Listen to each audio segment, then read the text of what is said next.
La commission Vérité et Réconciliation, qui est le dernier mécanisme prévu par les accords d'Arusha, est régie par la loi du 15 mai 2014.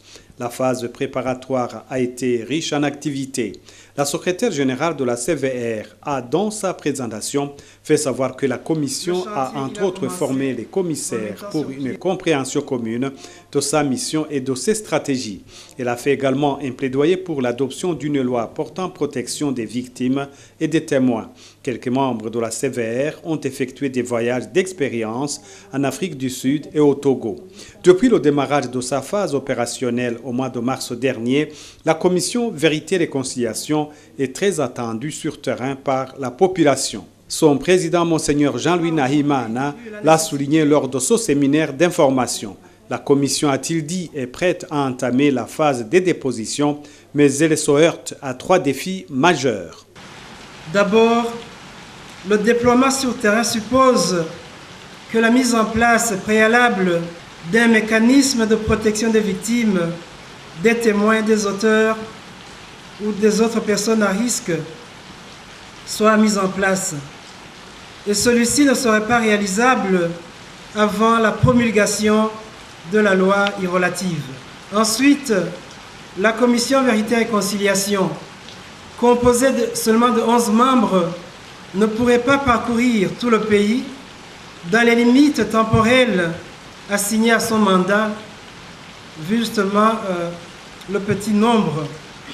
Ainsi, il est impératif que la commission Vérité et Réconciliation mette en place ces démembrements, comme cela est stipulé par la loi, dans les provinces, mais aussi dans les communes. C'est une opération, comme vous en doutez certainement, qui exige beaucoup de moyens humains, matériels et financiers. Ces défis ne sont pas insurmontables. Le président de la CVR reste optimiste. Il y compte sur le soutien du Parlement et du gouvernement, ainsi que des partenaires techniques et financiers du Burundi.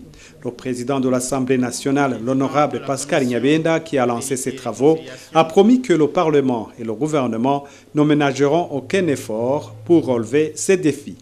Nous voudrions saisir cette opportunité pour vous réaffirmer le soutien du Parlement ainsi que celui de tout le gouvernement, particulièrement de celui de son Excellence le Président de la République, que nous avons l'honneur de représenter actuellement dans cette cérémonie d'ouverture des travaux du présent séminaire. Nous sommes tous engagés à tout faire pour que cette commission puisse travailler dans les conditions favorables et avec l'indépendance requise. Parmi les actions à mener dans l'avenir, la Commission va mettre en place le mécanisme de protection des victimes et des autres personnes à risque. Elle envisage aussi de mettre en place les bureaux provinciaux de la CVR et le Conseil consultatif international. La Commission va poursuivre la campagne de sensibilisation et le plaidoyer auprès des partenaires techniques et financiers en vue de mobiliser les fonds estimés à près de 35 millions de dollars américains.